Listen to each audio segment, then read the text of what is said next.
My name is Benita Peterson, and I'm here in Ottawa at Parliament. And one of the people I've met is a fellow named Byron. And earlier today, we were talking about how Byron went door to door. He went door to door talking to Ottawa residents about how they feel about the convoy. Byron, what day did you start going door to door? So I started going door to door about 2 days before the convoy was coming to Ottawa. I'd been wanting to go door to door for a long time to talk to people, but when I realized that the convoy was really coming and it was going to be bigger than people expected, I thought now's the perfect time, and I just went out and talked to people. And what was it, Byron, that inspired you to go door to door? Like, why did you want to do that? So I actually had a vaccine injury. Last May, I took one dose of the Pfizer, and I developed Bell's palsy for 2 months, and I've been having heart issues ever since. I've always been super healthy. I biked across Canada in 2017. I have excellent endurance, but I've been just absolutely gassed shoveling the driveway sometimes. And basically that experience is what drove me to actually do some research myself into the vaccine and the mandates and everything. And I kind of got alerted to the fact that this stuff wasn't scientific, and my friends and family were being misled. And I just felt the need to tell people about it and to help them see the truth. What I'm noticing during the freedom movement, especially over the past year, is that people are finding a strength inside themselves to do things they wouldn't normally do.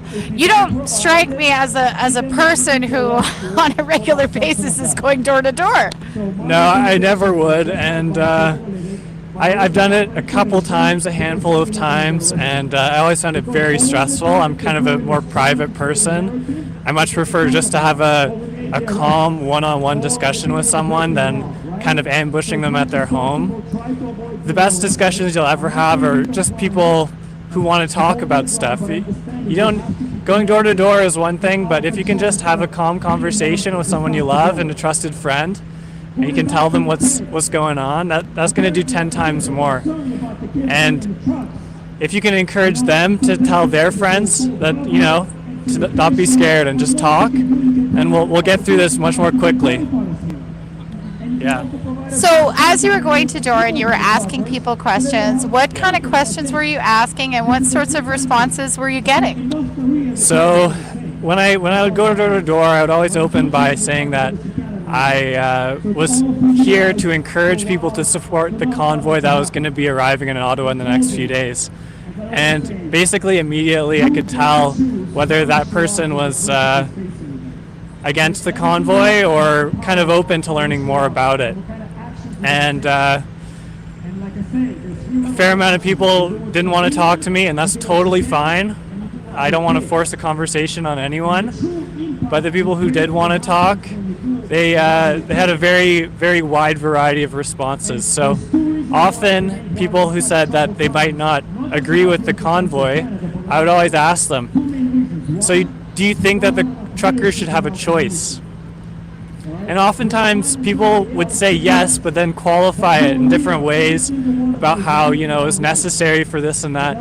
But oftentimes I found that the reasoning behind that was based in the truth. For example, often when I would talk to them and say that they supported the mandate, they'd say that the mandate is necessary in order to stop the spread of COVID. But obviously, the vaccines don't stop the spread of Omicron. How did Omicron get to Canada if unvaccinated travelers are banned and only the vaccinated could travel? Honestly, people just accepted that and just kind of would move on to different objections. The next one was often that it was important so that it would keep them out of the hospital. And I find that that's a pretty strange position, because if you think that the government should be able to tell people whether they can work or not based on health decisions that are totally unrelated to their job, where does it end? Are you going to be firing people for smoking, for eating too much, for staying up too late. Like, it's just an obvious, extremely extravagant use of government power. And then oftentimes they would agree with me that maybe it wasn't appropriate in order to keep people out of the hospital, but that finally it reduced the spread of COVID, and COVID, being the horrible disease that it is, was 100% worth it in order to just reduce the spread. But even, like, I haven't found much evidence that the vaccines reduce the spread, if they do at all. But even if an unvaccinated person spread the disease to 10 people and a vaccinated person spread it to 5, the pandemic would still never end. If each vaccinated person was still spreading it to 5 people, it's twice as effective in terms of spread, but it would never end. So what I'm most interested in is this experience of going door to door. I've interviewed various people who are standing for freedom in various ways.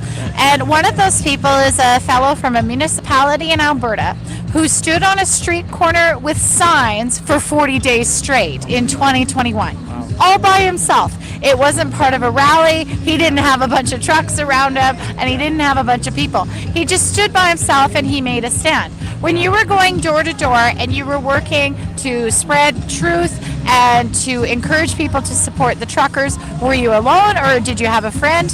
I was totally alone. If I had found someone who wanted to go with me, it might have been a good idea, because some of the people that I arrived at the door were not happy to see me.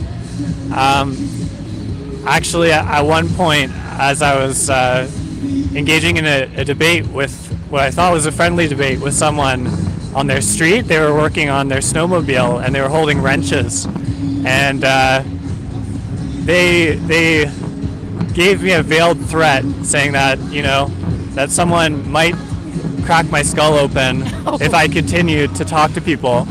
To say the least, I left, and funnily enough, literally the next door I knocked on, I interrupted a woman chopping vegetables in order to give to the truckers. So, I wasn't dissuaded. I'm not going to allow people to just cow me into silence. If you want to go, I suggest going with friends, being very polite. People are, their minds are very torn right now, and sometimes you're just the one to poke it and you just get them at the wrong time. You don't want to be going after people's emotions. We've been going after emotions for the last 2 years. It's time to just calmly think about the things that we're doing and the results of those actions. And I think if you just calmly think about, like, what is the point of mandating the truckers? What are the effects going to be in terms of the supply line that's already under enormous stress? That if you just explain to people very calmly and rationally, that it'll kind of just break them out of the spell. And you don't need to do much more than that. Thank you, Byron, for that. Now, is there anything else that you would like to add?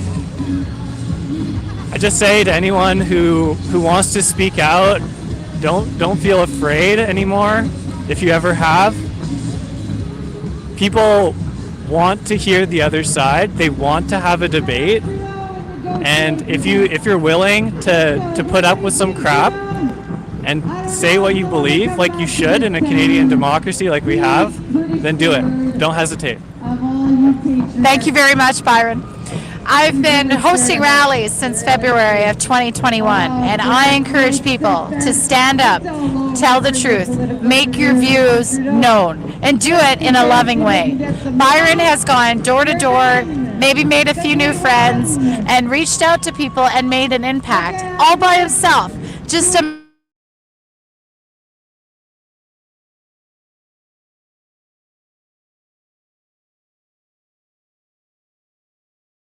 inspire people to figure out the way you're going to stand for freedom.